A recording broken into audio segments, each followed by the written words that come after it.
soundbytes.org. Now, alongside Steve Ray and Dave Enright, here's Nick Francesco on member-supported Jazz 90.1. Good afternoon, Mr. and Mrs. American, all the chips in the PC. It is Saturday, the 25th of August, Anno Domini 2018, and you lucky people, you're listening to Soundbites. I'm Nick Francesco. I'm Dave Enright. And I'm Steve Ray. And at 5 minutes after the hour, we are going to be bringing you news, views, things to choose, nothing to lose. Kick off your shoes. Don't get the blues. Here comes the news. Last week, a report revealed that Google continues to collect location data from users, even when location history is disabled in its option. The company was unapologetic, but did change its location policy. Now a man in California is going to court to accuse Google of violating the state's privacy laws. The issue came down to the labeling of various features in Google's activity controls menu. A slider control on the location history section seems to state that this is a one-stop shop to prevent Google hanging onto your location data, but that wasn't entirely true. In order to fully opt out of having your location activity stored by Google, you have to also pause the web and activity control as well. This is acknowledged if a user digs deeper into Google's product documentation. At the time, Google defended itself, saying we provide clear descriptions of these tools and robust controls so people can turn them on or off and delete their histories at any time. On Friday, it changed the wording on its support page to make it clear that some Google services would continue to follow you around. Friday was also the day that Napoleon Patterson filed a lawsuit against Google in San Francisco federal court and requested a judge grant the case class action status so that other Google users could join in. Patterson presents as evidence that the Associated Press's map of activity that was recorded when a volunteer turned off location history and moved around Manhattan. It also includes screenshots of Google's unaltered policy and claims the company's principal goal was to surreptitiously monitor plaintiff and class members and to allow third parties to do the same. The biggest question the courts will have to consider is whether or not Google met its legal obligation to obtain consent from its users. Does burying all of the information a user needs deep within separate documents on separate web pages adequately inform a user about what they're agreeing to? If all the information is collected in one document located at a separate portal, would that qualify as sufficient explanation of a company's policies? By changing its policies last week, it appears that Google understands some users would be confused by its previous approach. But that doesn't mean it's admitting any wrongdoing, only that it's responding to user feedback. If this suit is granted class action status, practically every breathing American could potentially join in as a plaintiff. It does not specify an amount for the damages it hopes the courts will award, but California reserves the right to revoke the business license of a company that violates its Privacy Act. Oops. On the same day that Patterson filed his lawsuit, activists from the Electronic Privacy Information Center sent a letter to the Federal Trade Commission encouraging it to investigate Google for potentially violating a consent decree it signed with that agency in 2011. At that time, the company was accused of using deceptive tactics and violating its own privacy promises. Google agreed not to engage in future privacy misrepresentations and periodic independent audits of its privacy practices for the next 20 years, which we're still in the middle of. So our poll of the week at soundbytes.org, that is Bytes with a Y, Francis would like to remind you, is, do you worry that you're being tracked by your cell phone? The choices are, yes, I thought I had turned it off. Well, now it does. I wish I went somewhere interesting. And what about my rotary dial wall phone? So far, we have 24 votes, and I wish I went somewhere interesting as first. But I know you'll have more to say about this, so if you scroll down on the right under Fascinating Stuff, you will see the first link is the forums. And the second forum down is the poll discussion.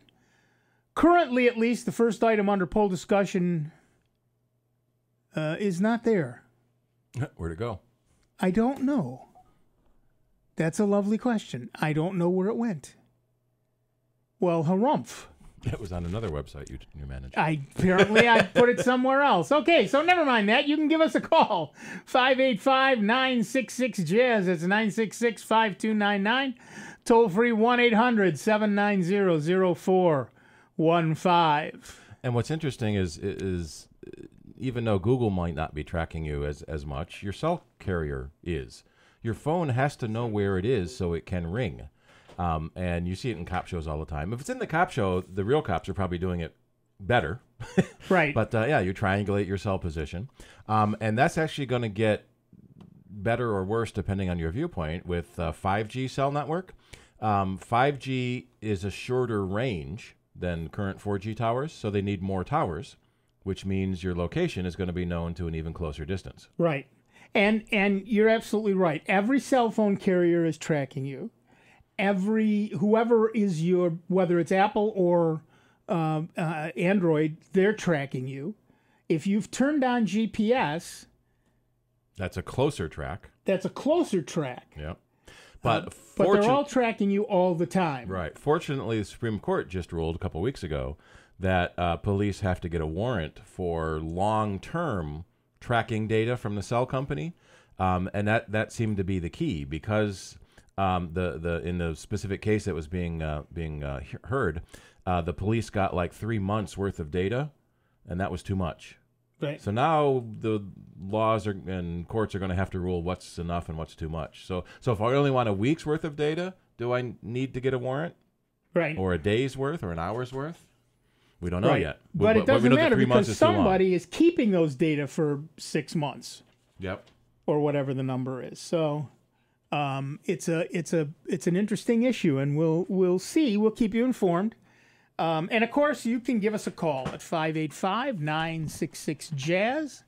That's 966-5299 or toll free 1-800-790-0415. Just like Ed did from Ithaca, New York. Hi, Ed. What's your question? Hi, guys. I know that there's an extension for Chrome called Crackbook, which allows you to delay the opening of pages when you go to certain sites. You select the sites. I'm wondering if there's something similar for IE or whatever it's called now, and Firefox. That's a very good question. Yeah, I don't know. I think there's one called Delay Sites for Firefox. Okay. The Crackbook is the plugin for Chrome, right? Which adds a forced delay, which is what I'm looking for. Right, and the Firefox add-on is called Delay Sites, all one word. Okay. And that's an extension. And that's an extension. It's the same sort of add-on thing that Crackbook is. And I don't honestly know if there's one for Edge. That's a lovely question. I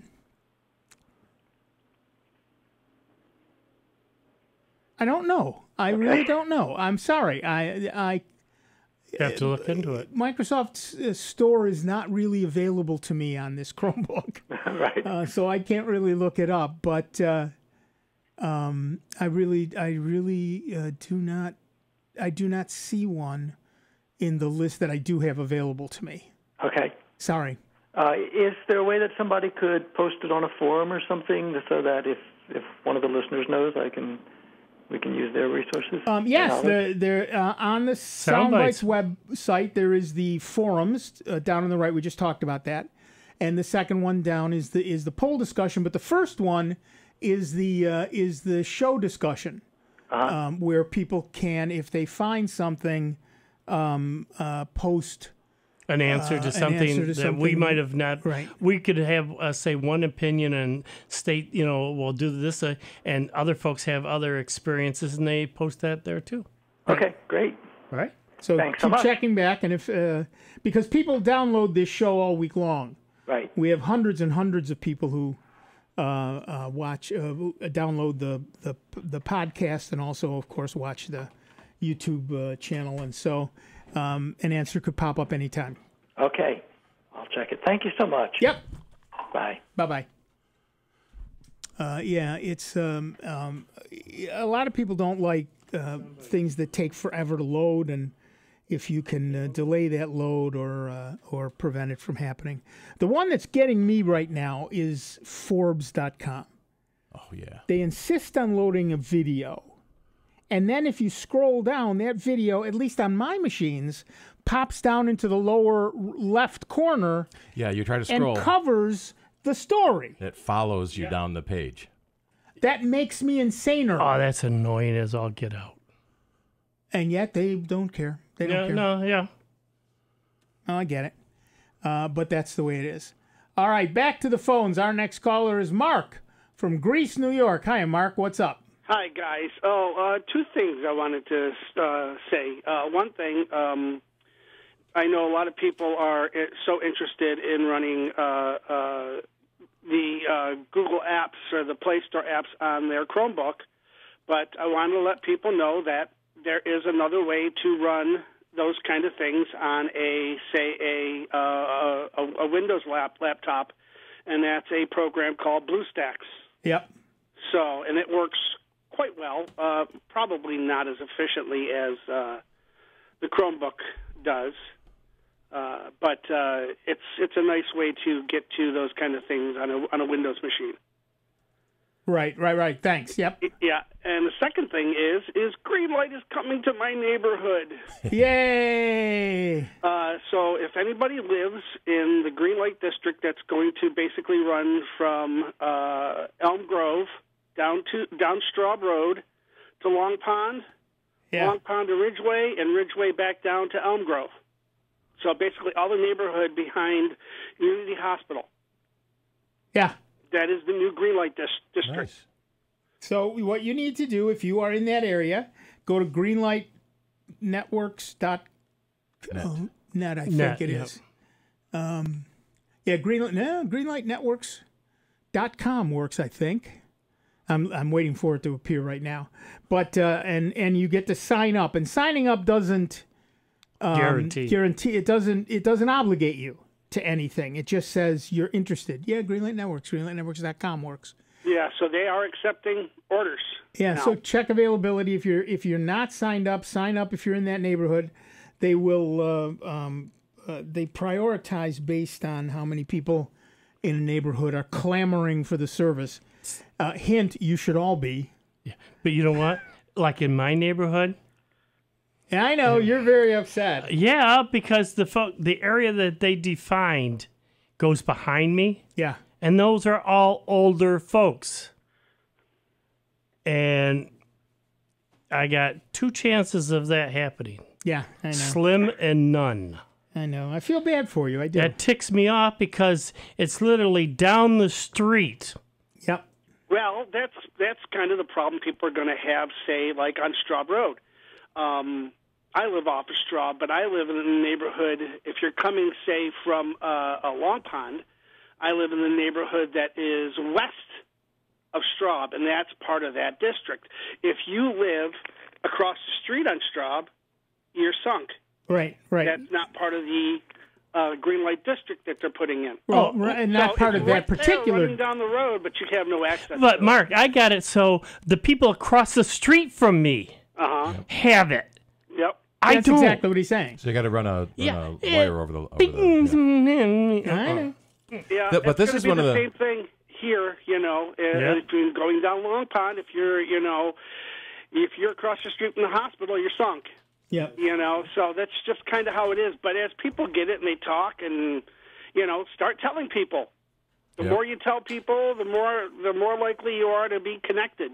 And I think this is one of the first installations west of the Genesee too. Right. The big thing you have to understand is that with any of these things, whether it's Greenlight or some other company doing some other thing, you can only do so much at once.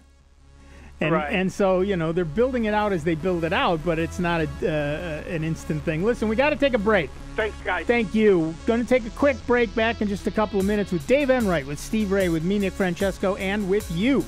It is 19 minutes after the hour. You're listening to the longest-running computer show in the known universe.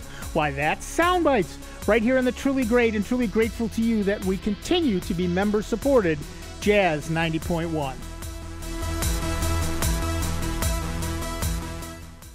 It's America's longest-running computer show. Back to more Sound Bites with Nick, Dave, and Steve. Next on member-supported Jazz 90.1.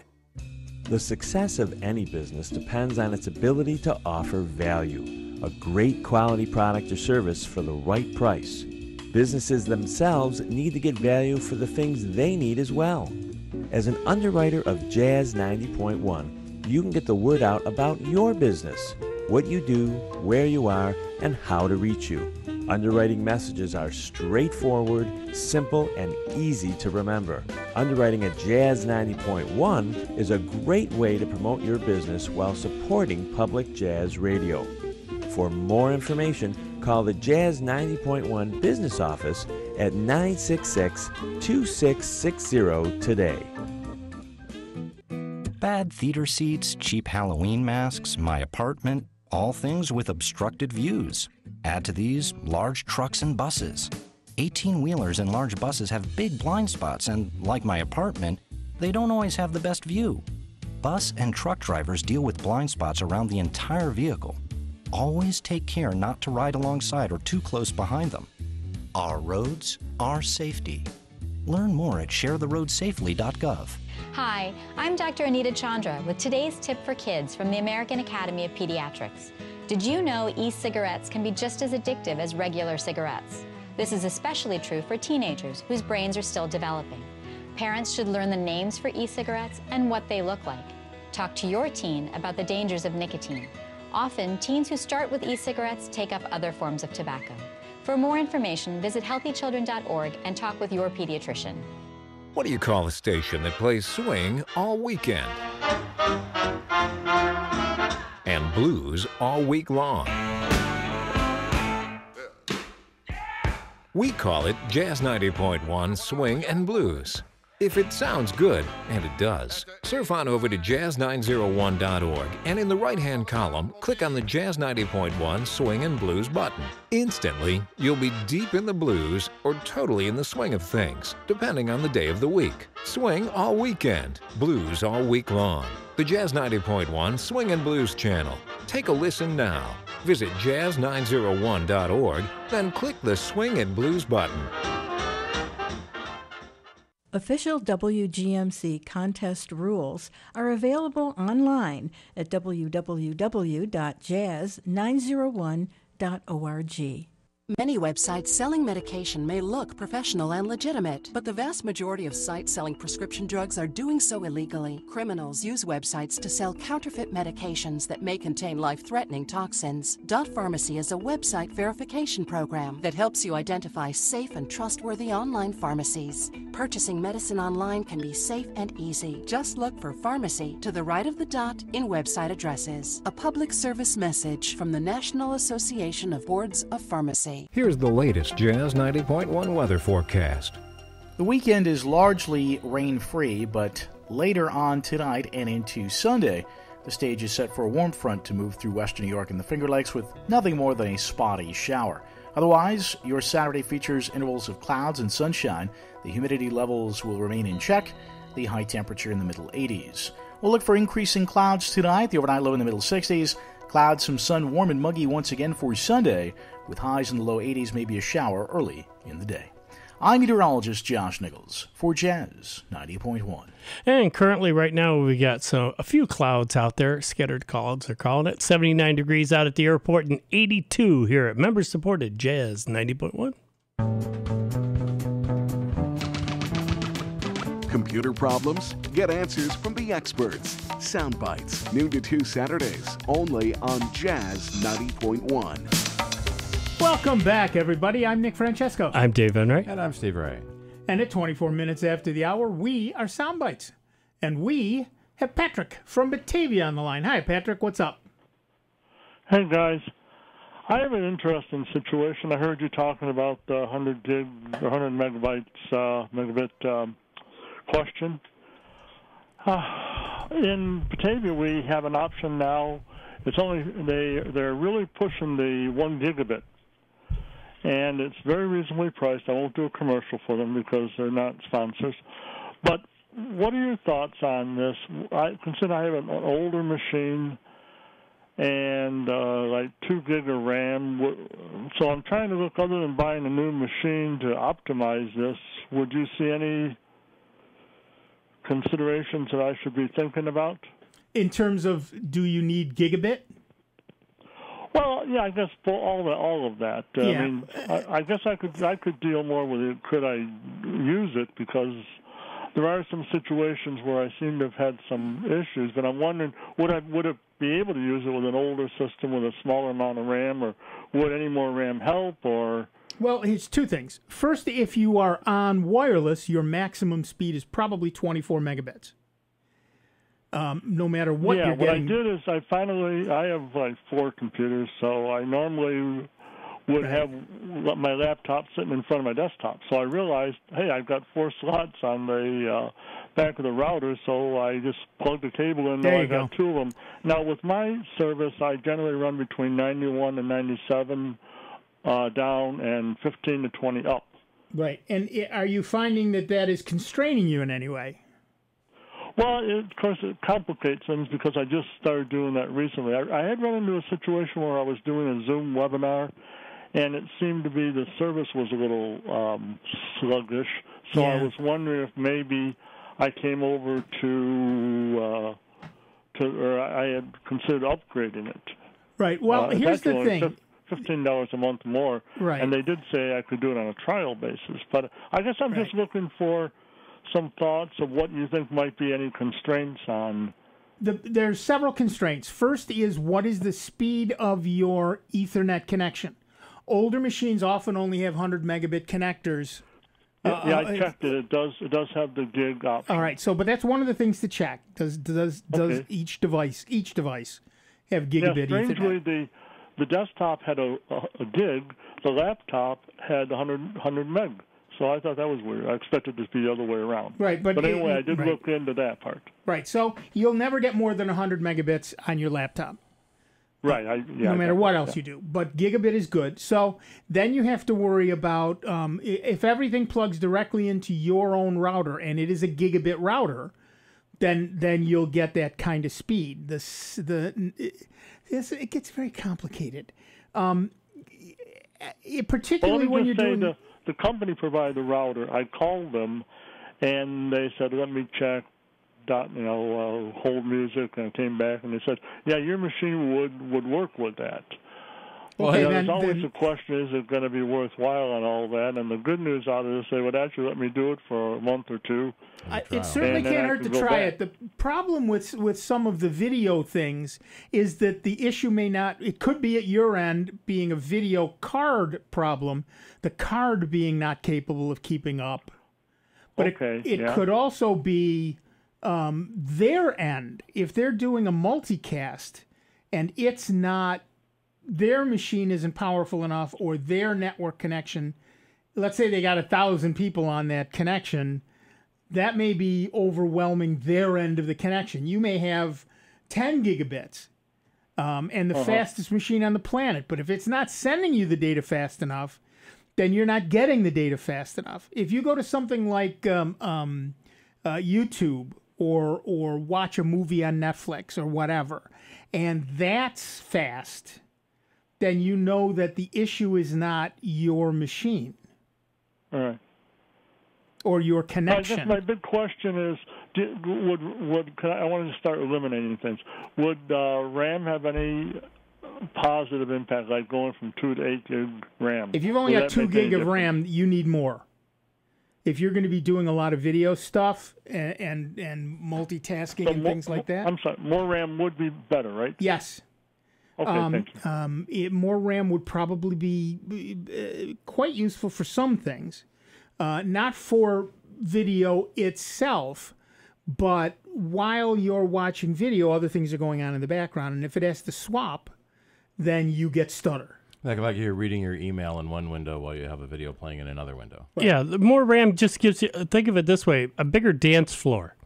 Bigger dance floor to things to happen versus, like the internet is taking up one part of it, and, just other day-to-day processing behind the scenes is over in this other corner. So the more RAM, it's just a bigger dance floor. Right. And so in general... What I'm hearing you say then, if I just minimize my work and focus on one thing, that won't be such a big issue. Well, that's the thing I would suggest you try first, because it's the cheapest thing to do. And if that works, then you win. If it doesn't, then increase your RAM. And then if that doesn't do enough for you, then certainly you can, particularly since they give you a month as a trial, try it. And all right, let me ask you this other question. How old is the machine you currently have? All right. I'm sorry, this connection isn't really good. How old or what? How old is the machine you're currently talking about? Oh, my gosh. It's probably 6, 7 years old. Yeah. All right. Another option, and it's a relatively inexpensive one, is to look at a Chromebook. Whereas, you're not going to invest a heck of a lot, $300, say. You'd have a brand new machine, faster processor, and it's designed to work better on the web. Also, there are a couple of other things. If it's a 6-year-old machine, what version of Windows are you running? Oh, you don't want to hear it. Yeah, that's what I thought. The other thing is it a 30? Not Dave's, you don't want to hear it. You don't want to hear it. Yeah. How many times have I told you not to use that one anymore? Is it a 32-bit version of Windows? Adding more RAM isn't really going to help. All right, I'll say it. Just cover your ears. It's a Windows 7 Premium 64-bit. Okay, 64-bit is good. But how fast, how good, if it's a 6-year-old machine, how good is the video card? Yeah. You may simply not have, your entire problem may well be simply the fact that the video card doesn't have the oomph to keep up with what's being pushed with especially a lot of if the you're newer using programs. onboard video. Right.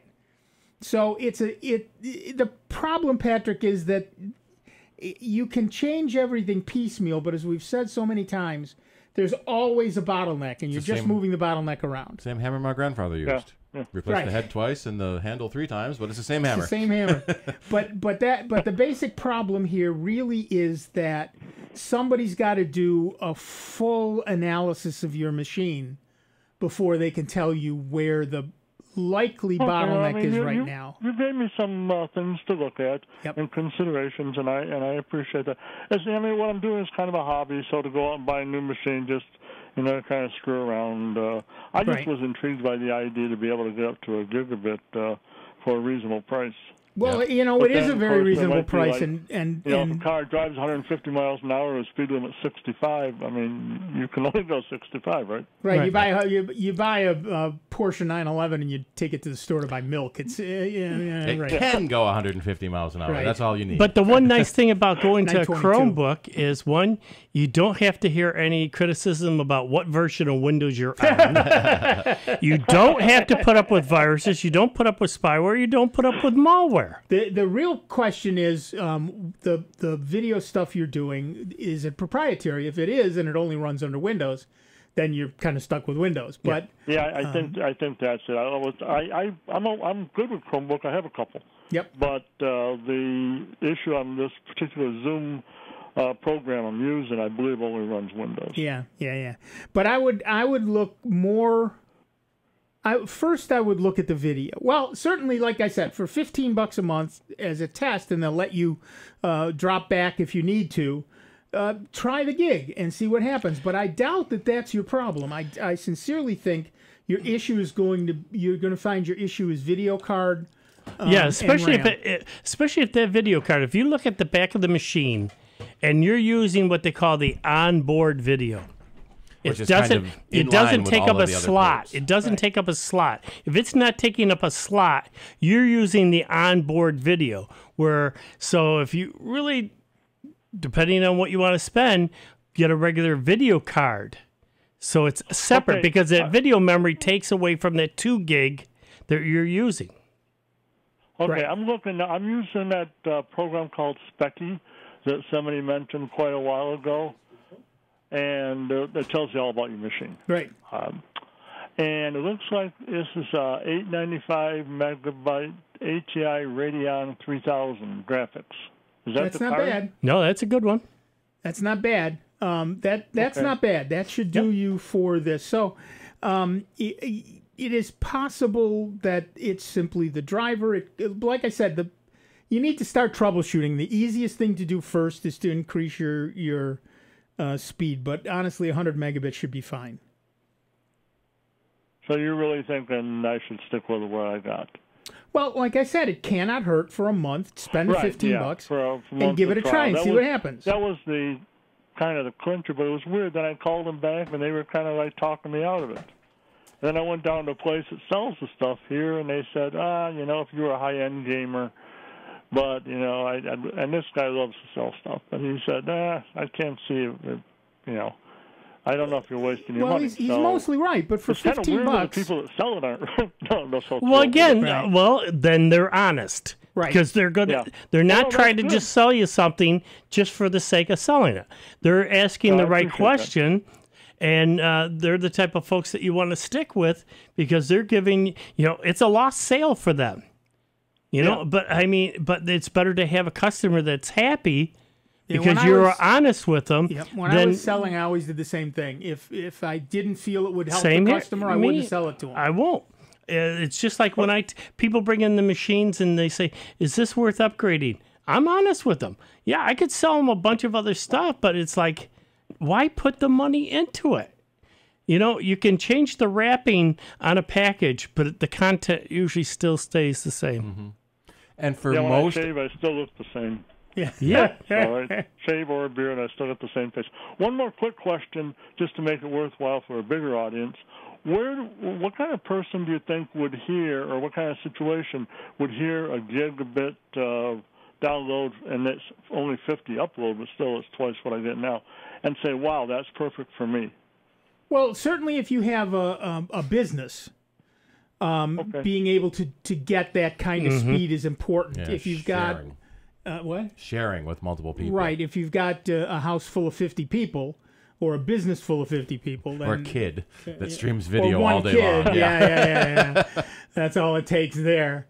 But the more people streaming, a gigabit gives you not only faster stuff, but also a wider path so you get more people doing video without a problem. Now, like I said, when my daughter was home, we're on Greenlight, and I've got a gigabit router and a gigabit switch and a gigabit everything else. So my daughter would be Skyping with a friend while she was downloading some stuff and playing a game, and my wife is watching something on Netflix, and I'm watching an entirely different thing on Netflix while I'm downloading the next version of Linux. And we did all of that fine on 100 megabit. So for the average user, 100 megabits is fine, but you got to have all the right hardware, and that means from the router out. Mm-hmm. Right, from the modem, although of course they're not actually modems when you're talking about fiber. But from the modem out, you have to have all the right stuff. Now, Greenlight gives you the right modem, so from really the router, your router out, it has to be all the right stuff. And I've got a gigabit router, a very fast gigabit router to a very fast gigabit switch to et cetera, and so that all works. But you really have to be careful to understand all the pieces and parts all the way down the line, and that includes your hard drive, and that includes your RAM, and that includes your video card and all of that stuff. But like I said, for $15, it's an awfully cheap troubleshoot.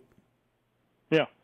And be fun experiment. So, guys, thank you very much. I do, as always, appreciate your patience and your great, clear explanations. Thanks, Patrick. Can't ask for any more than that. Yep, thanks.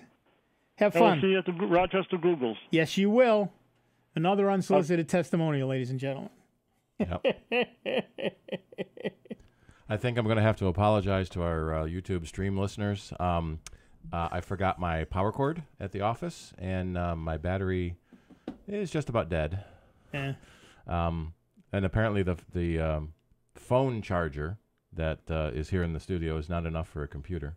Hey, there's a shock. So if anybody is real close and has a USB-C charger for a computer, I can't help you. I don't. I know yours is custom, right? It's custom. Yeah. All the newer stuff is going to USB-C. Right. Yeah. That would be fine if I had a new. This is a very old Chromebook. I might try to bring it up on the iPad because there is an iPad charger there. That's right. All right, we're going to take a quick break. Back in just a couple of minutes with Dave Enright, Steve Ray, me, Nick, Francesco, and you. 39 minutes after the hour. Sound Bytes, member-supported Jazz 90.1.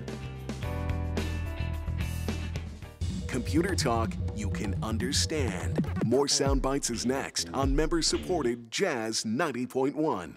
When someone hears the words, "you have cancer," it's one of the darkest moments in their life. Light the Night brings light to the darkness of cancer by uniting survivors, patients, and supporters in the cause to end cancer. We form a community of hope, raising funds in support of the Leukemia and Lymphoma Society. The discoveries made by LLS-supported research have led to breakthrough treatments for many cancers and other serious diseases. When we walk, cancer runs. Join the movement to end cancer today. Visit us at lightthenight.org. Come on, smile. Oh, honey, he's still not smiling. Maybe he's not a smiler. Yeah, maybe he's just not a happy baby. Maybe he's just being a boy. Or maybe he's teething. Maybe it's just a phase. Maybe he has autism, and we can definitely do something to help. Maybe is all you need to find out more about autism. No big, joyful smiles by 6 months is one early sign. Learn the others at autismspeaks.org/signs. Brought to you by Autism Speaks and the Ad Council. Many websites selling medication may look professional and legitimate, but the vast majority of sites selling prescription drugs are doing so illegally. Criminals use websites to sell counterfeit medications that may contain life-threatening toxins. Dot Pharmacy is a website verification program that helps you identify safe and trustworthy online pharmacies. Purchasing medicine online can be safe and easy. Just look for pharmacy to the right of the dot in website addresses. A public service message from the National Association of Boards of Pharmacy. I get it. Your desk has been there for you. Holding up your computer, your unused stapler, and that plant you forgot to water. But maybe it's time to leave your desk and spend your lunch break volunteering with Meals on Wheels. Doing Meals on Wheels for me is the joy that I look for at the end of my week. I'll come to the door with one meal and I'll walk away with a full heart. Drop off a warm meal and get more than you expect. Volunteer at americaletsdolunch.org. That's americaletsdolunch.org. Brought to you by Meals on Wheels America and the Ad Council. Are you in the mood for a new clothing item from the Jazz 90.1 online store? Jazz 90.1 is currently stocked with short and long sleeve t-shirts, polos, sweatshirts, sweatpants, and more. Visit the Jazz 90.1 online store and see all the great items available so you can tell the world, tastefully, that you are a proud Jazz 90.1 listener. Visit the Jazz 90.1 online store today at jazz901.org. Make a day with the Jazz 90.1 Enhanced Member Card and enjoy 2-for-1 savings all day long. When you make a gift of $90.10 or more, we'll send you a Jazz 90.1 member card. Then enjoy savings at restaurants, cultural and family attractions, bed and breakfast, wineries, lodging, and more. When you use your Jazz 90.1 member card just a few times, it pays for itself. You can even use the convenient member card app to find benefits near you. Call 966-5299 right now or visit jazz901.org. Grab some savings and have some fun with your Jazz 90.1 Enhanced Member Card. And now, a check of your Jazz 90.1 weather forecast. The weekend is largely rain-free, but later on tonight and into Sunday, the stage is set for a warm front to move through western New York and the Finger Lakes with nothing more than a spotty shower. Otherwise, your Saturday features intervals of clouds and sunshine. The humidity levels will remain in check, the high temperature in the middle 80s. We'll look for increasing clouds tonight, the overnight low in the middle 60s. Clouds, some sun, warm and muggy once again for Sunday, with highs in the low 80s, maybe a shower early in the day. I'm meteorologist Josh Nichols for Jazz 90.1. Currently, we've got some scattered clouds out there, 80 degrees out at the airport and 83 here at member-supported Jazz 90.1.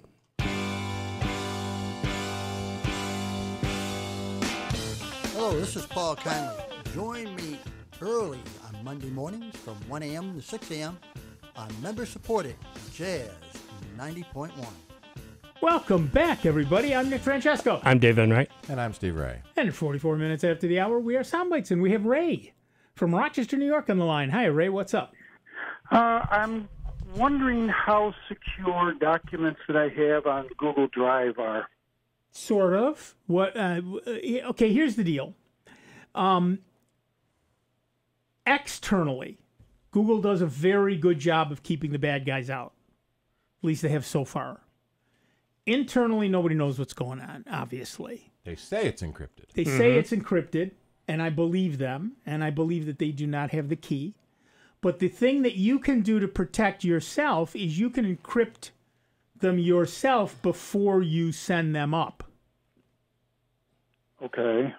So that how do you do that? Well, there's a 100 different ways. Okay, all right. You have to have some kind of software to do that. Yeah. Okay. Yeah. What are you using? Microsoft Office? No, actually, we kind of been using between a Mac and an iPhone and an iPad, and we were like traveling and we're getting documents email-wise, and then kind of like uploading those documents to Drive, so we had access to them wherever we were at. Well, email is completely insecure, so don't worry about storing them on Drive. Right. Email is very insecure.